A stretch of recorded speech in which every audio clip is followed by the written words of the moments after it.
coming from that area? Coming from Eurasia, including this one, and including China, including Persia, India. Russia is younger, but you would forgive me if I also say that it's a great one. Indeed.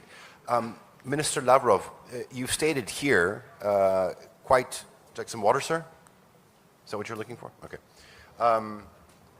NATO's desire for eastward expansion is the root problem, and then you went on to say that the OSCE is another chapter in this cheating. Do you feel that there is a viable path, I'm not saying return, a viable path to cooperative security on the European continent? Cooperative security is one of the terms used in NATO, in European Union, in OSCE.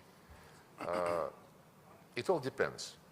Frankly, we are just at the beginning of the process. We don't want to rush things. We want everybody to join in free discussions, to present his or her views. I mentioned repeatedly that a couple of years ago, President Lukashenko of Belarus convened a first conference on Eurasian security.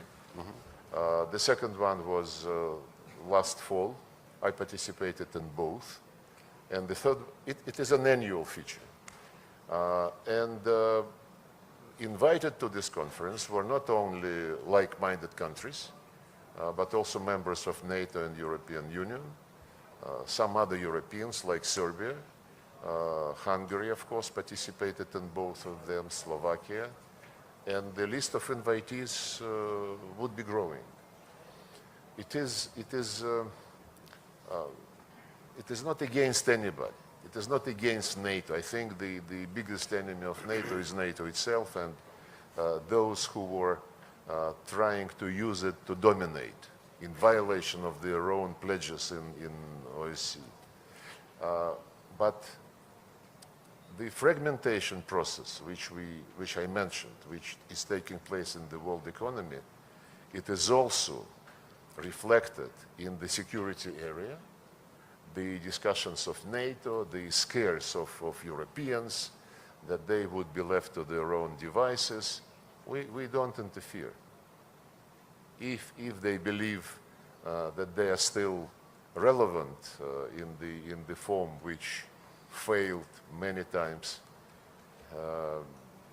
this is their right. This is their right to decide. Our right is to make sure that the matters of the Eurasian continent are discussed and resolved by the countries located on this continent.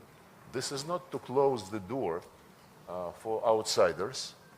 Take, for example, Central Asia.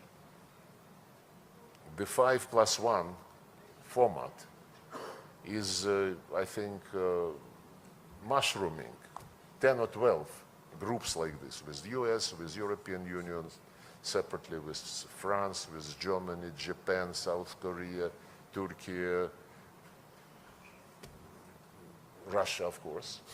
I just had yesterday the meeting with 5 foreign ministers of Central Asian countries. So outsiders always are participating in something which they believe is of interest to them, and if they can find a form of cooperation which would be mutually beneficial. We cooperate with many countries in Africa, in Latin America, so do